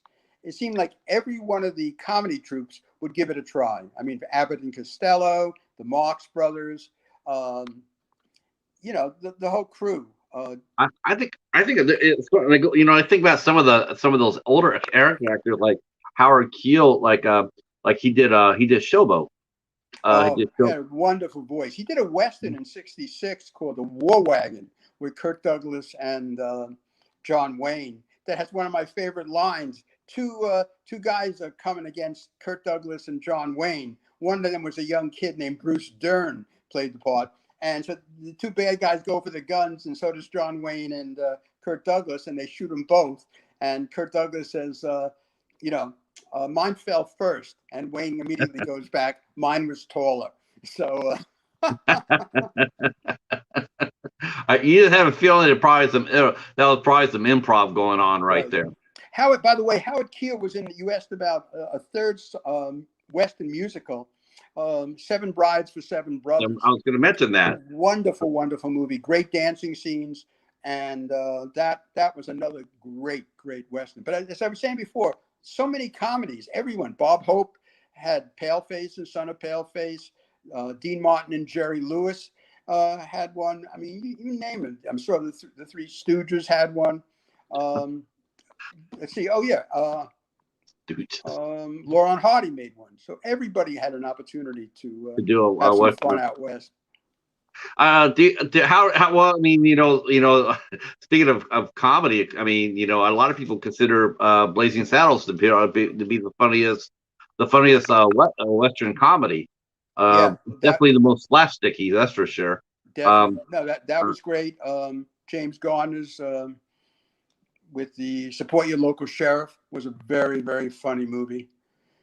uh, And well, and Jason, help me. Sean, what's Sean's last name? There was a movie came out a couple of years ago that was sort of like a modern Blazing Saddles that was really funny. Sean, I'm trying to think of his name. That was one of the better comedies that I've seen in recent years. hmm, I Any probably more would. any more comments or questions from anybody out there? Yeah. Apple Dumpling Gang. Your friend Jason mentioned. Yeah. Go ahead and start posting your questions in the chat. It is. Yeah. Start posting some questions. We have like a half hour left with Bill, so we'd like to open up the floor so you guys can have some questions. It doesn't have to be pertain to just John Ford or Lawman. We can talk about other westerns. Bill knows it all. Not Uh, really. By the way, Lawman is also available in a tape. The unabridged. It's read by Scott Allen Nolan, and it's a CD of Lawman. So for some reason, take it. the comedy you're mentioning, Bill, is Once Upon a Time in the West. Yes. With a million ways to die in the West with Seth MacFarlane. Who knew that? Was that Jason? Jason, yep. Oh, that's my boy. Yep. With Liam Neeson, and he was in that as well. So what happened to the cast in Lawman after the show ended? What happened to them afterwards? Well, Did it's a they sad keep story. acting, or? That was their apex. That was the height of their careers. John Russell never starred in another movie, but he was a good friend of Clint Eastwood, so he made appearances in a lot of Clint Eastwood's movies, but nothing really major. Peter Brown was in Laredo, and he was in a bunch of soaps, but again, he never became a super movie star. But he had a long career. Married 5 times, died of Parkinson's. Russell died fairly young. He was a smoker and died of emphysema. But the saddest story is Peggy Castle, who became an alcoholic and died. She just had one more part, I think, after Lawman, and then she died in her 40s. Wow, So that's sad story. Beautiful, beautiful girl, good actress, had a great presence, and was very honest. She always admitted she had a terrible voice. She couldn't believe that they had her singing repeatedly in the show. She had a fine voice. I don't think so. You didn't We'll think? have to ask Nancy Dale. Nancy Dale's I the mean, expert. for what it was. I mean, they weren't asking her to, stop the world. I mean, for a saloon girl, she had a fine voice. I mean, for who she was. Hey, wait. Sister Susan that made a comment. What was that, Sister Susan? Let's see, Mr. Susan. Let's see. I don't know what her handle is. Susan Hale. Love the Yep. story. My big sister and I have always had crushes on the Cowboys. Pretty sure my brother did too. Hey, Susie. Cause wants to know, what are your thoughts about Clint Eastwood and his films, and his cowboy films? I think Josie Wales is one of the top 5 westerns ever made. I think he's made some great movies. I like Rawhide, his TV show, but I've liked all. But Josie Wales is a wonderful, wonderful movie. Do you think Unforgiven's overrated? I didn't like Unforgiven. I thought it was overrated. In fact, there's an Unforgiven in 1960 with Audie Murphy and Burt Lancaster, and of all people, Audrey Hepburn.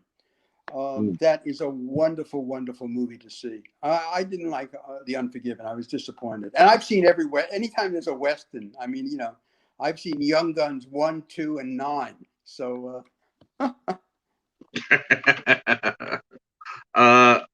Yeah, I get that. I know a lot of people thought about. I thought about that a lot. I mean, I know a lot of people thought that, because they won an Oscar and all that, but I always thought it was just really overrated for what it was.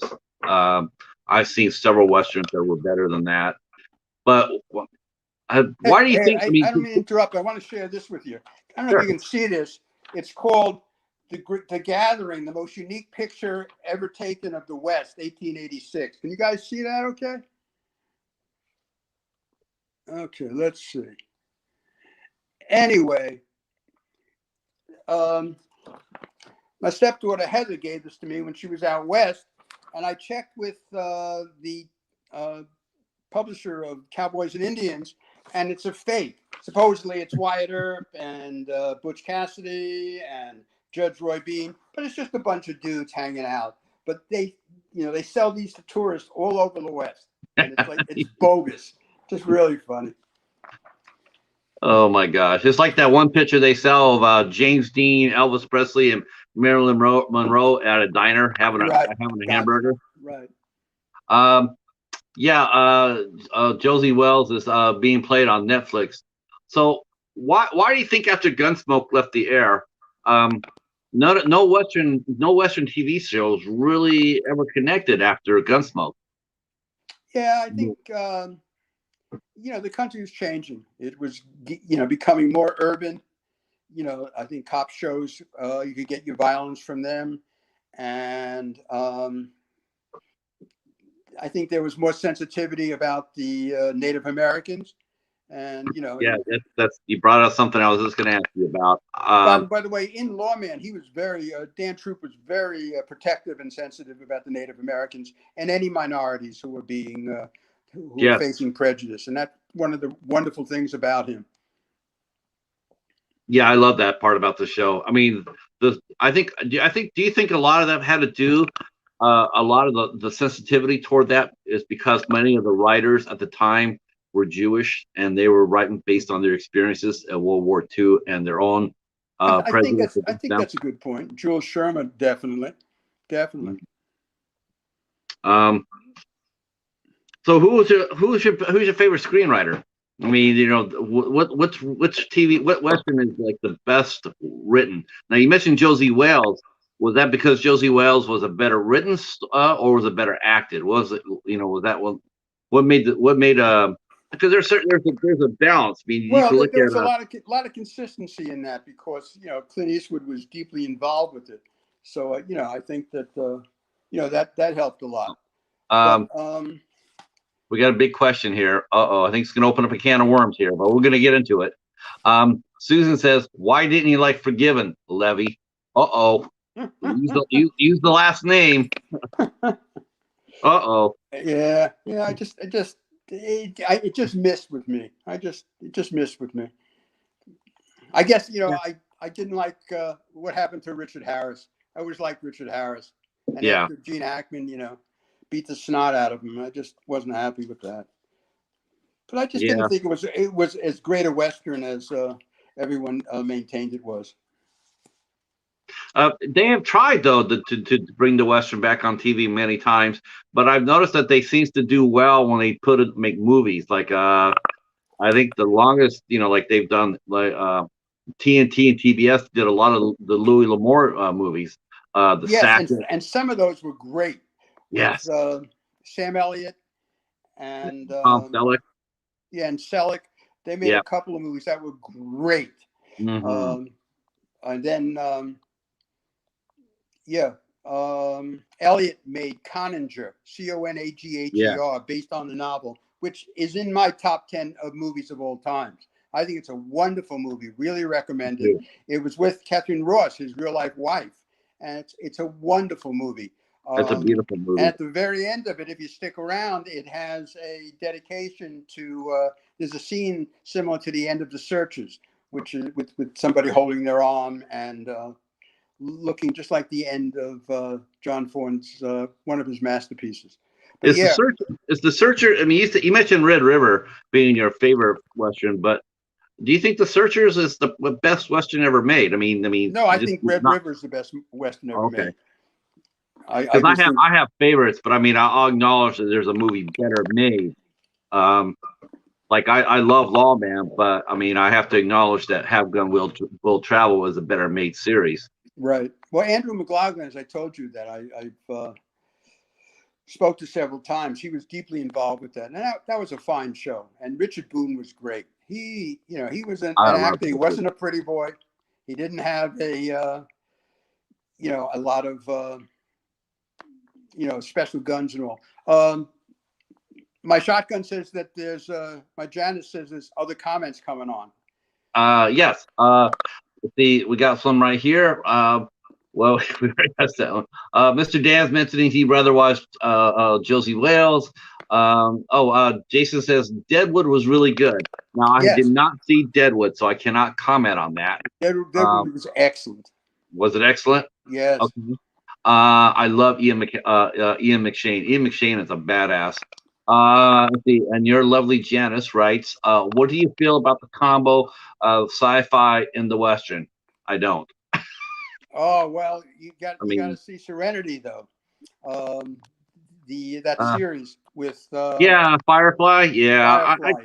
That was pretty cool. I got it. that That was was that was cool. fine. It would have been fun if it got to expand on it a little bit. It definitely is a Western. But I was thinking more like Cowboys and Aliens or Yeah, something like that was a bit strange. I agree. yeah. High plane invaders. Um, that sort of that sort of goofy. But yeah, I wanted to see Deadwood. I guess Deadwood has probably been. I mean, people have said that's probably the best adult Western since the '60s. Well, Lawman was pretty good, but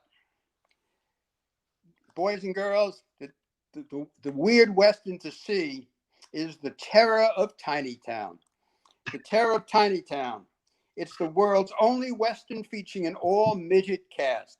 Hang on to your hats as the good townspeople of Tiny Town saddle up their Shetland ponies and take on the evil gunslinger who's been terrorizing them. And it is a wonderful movie, a movie not to miss.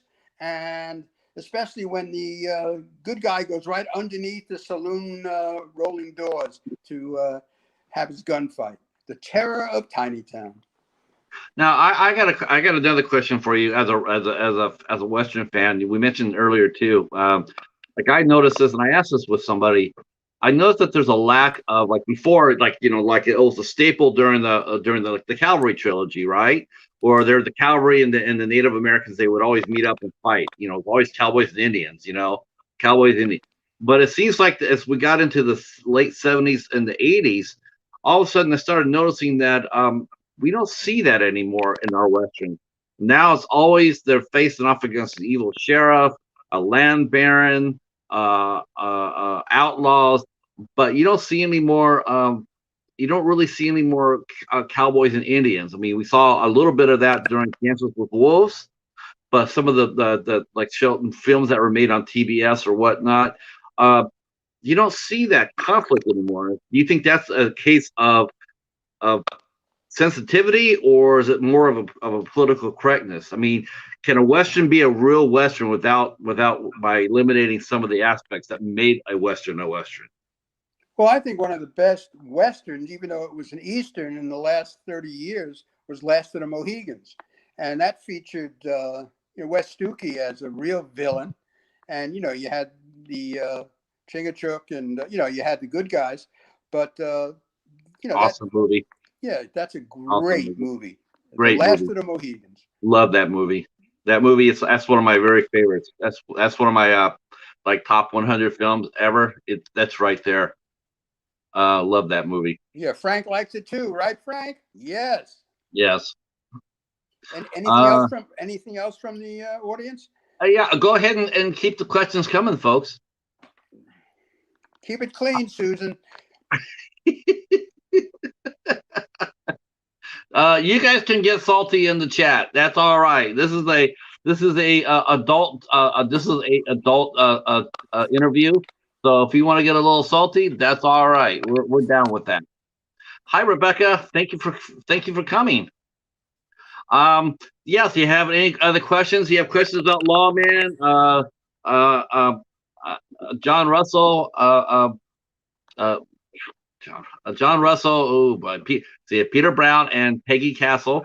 Now, who were the two? Who were the two actresses that played the leads before Peggy? I forgot Yeah. them. I already forgot them. And Jared Spalding is asking you, how do you guys feel about Robert Duvall in the more modern westerns like Lonesome Dove? That's an excellent movie, Lonesome Dove. Excellent. He's great. And I liked him in the movie Open Range with Oh yeah, with yes, Cosmo. I thought that was an excellent movie. me I thought too. that was very, very good. See, to me, that's an Oscar-winning movie. That movie blows Unforgiven out of the water. That's not even a fight. That really isn't. Unforgiven is like right here, and Open Range is way up here.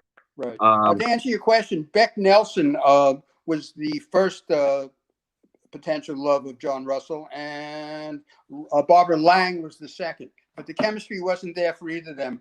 But once Wow. Peggy Castle came, she was it.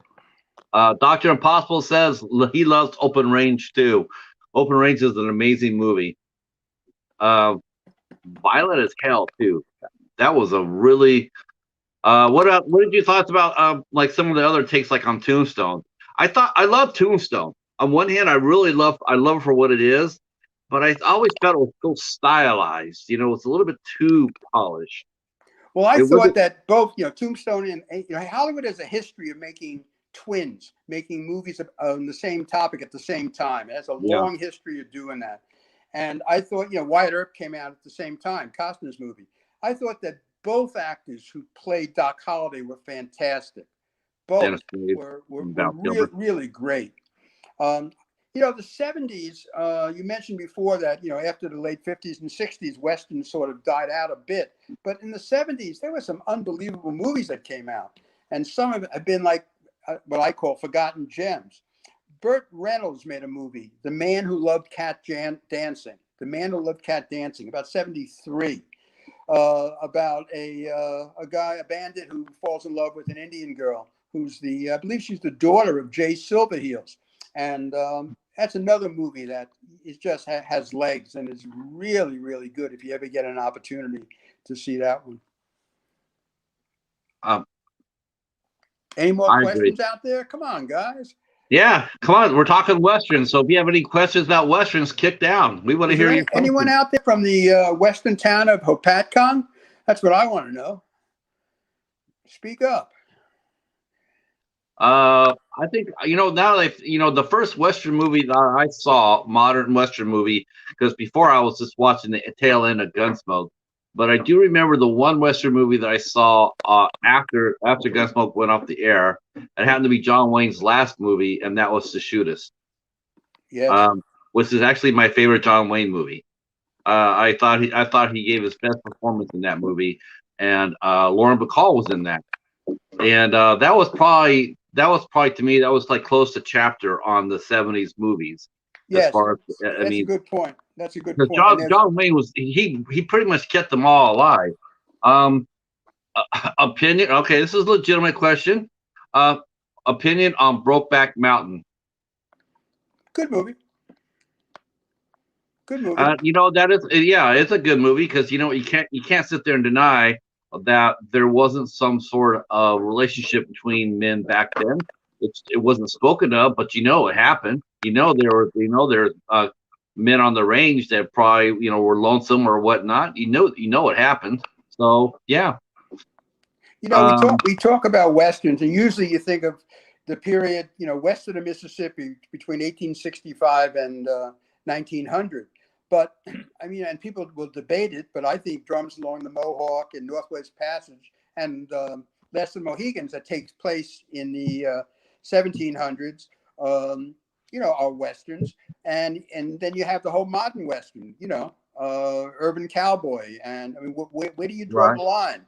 And so, give me a cowboy hat and it's a Western. I want to see it. No, I have to give your friend Jason much respect for answering that question. That's a really good question, and it has something to be addressed. That's interesting. Let's see. Because the Western too, based on it, a lot of the Western, a lot of the TV series, a tremendous amount of the TV series, they had one common theme throughout. If you really have a lot of them, and that was the Civil War, the American Civil War. I don't know how many series they either have the main characters being the Civil War, like John Russell, Dan Troop fought the war, or they're either in the war, or they were impacted by the war, or they were trying to help somebody who maybe fought on the wrong side. Not that there is a wrong side per se, but they treated the war with respect. Like they show some some Yankees that were trying to cause trouble for a Southerner trying to go home, and then the series or the stories would try to preach fairness and like it happened, but he's still us. Yeah, definitely. I mean, and we bring about, okay, so is Drums Along the Mohawk a Western, or is this thing a Western? Now, they made a lot of Civil War movies that were considered Westerns, the Horse Soldiers, one of my favorite movies is Gettysburg, and Yeah. it takes place in Pennsylvania, Yeah. but Sam Elliott's in it, so it's a Western.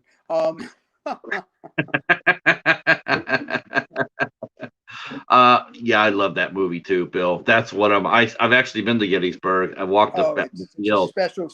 Oh, three special places that Janice and I have been to: Gettysburg, the Alamo, and Yosemite. And for different reasons, they're all very spiritual and very special places. Before I forget, I wanted to share something else with you. Somebody had mentioned to me or asked about Wagon Train. And if you remember, Wagon Train started, Ward Bond was in it until he died. And then Robert Horton played the scout, Flint McCullough. And then he left after a couple of years, and he made a one-year show called Shenandoah. And Shenandoah, which came out, I think, in '66, was a story about a man who had amnesia and didn't know who he was. And I was talking to Will Hutchins, Sugarfoot, once, and he was hilarious. He said, "Oh, I know who he was. The guy, he couldn't remember his name. He was the scout from Wagon Train. He was Flint McCullough, who got hit on the head and forgot who he was."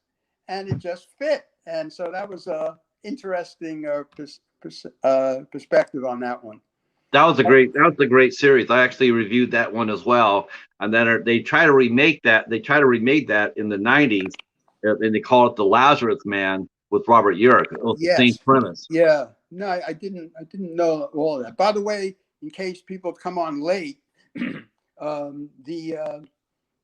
my book, The Lawman, is a lot of its strengths are due to Nancy Dale. Nancy Dale is the founder of a Facebook site called the Lawman site. She also has one called John Russell. And if you're interested in either John Russell or Lawman, sign up for that. And it's just a wonderful community and lots of pictures and lots of knowledge about the show and that actor. So Nancy Dale, thank you. So we're having fun with your friend Dr. Impossible. He wrote Justified as a Man as a man entertaining modern series. Has cowboy hat equals Western. So I answered him for you. I said J.R. Ewing equals Western. So yeah. That's so what's new? What are you going to be doing now? You got, what's on your what's on the because we're going to wrap it up here shortly. But I'm working on a project called Meets, MEETS, which is fictitious celebrity encounters. So what I do is I take different famous people and I connect them. And I've been working on that for a few years now, and I'm having a ball with it. And that's basically, what I've been working on. And just enjoying the fact that we seemingly have gotten past this virus. Nice to get out of to go out for dinner now for the first time in a long time. So yeah. Did the pandemic affect your writing, Bill? I mean, did you? Oh yeah, it stimulated me. I got a lot of writing done, but the best thing was pardon my language, Julianne. I was like a pig in shit because I got to see every B Western ever made. I mean, between Randolph Scott and Audie Murphy, I got to see, can you imagine if this pandemic had occurred 40, 50 years ago, before video, before cable, before the phones? I mean, come on. Well, that's where streaming blew up. I mean, streaming, do you watch streaming or are you a physical media guy? I'll watch some streaming, yeah. Because there's a lot of folks here like myself. We're into the physical media aspect of it.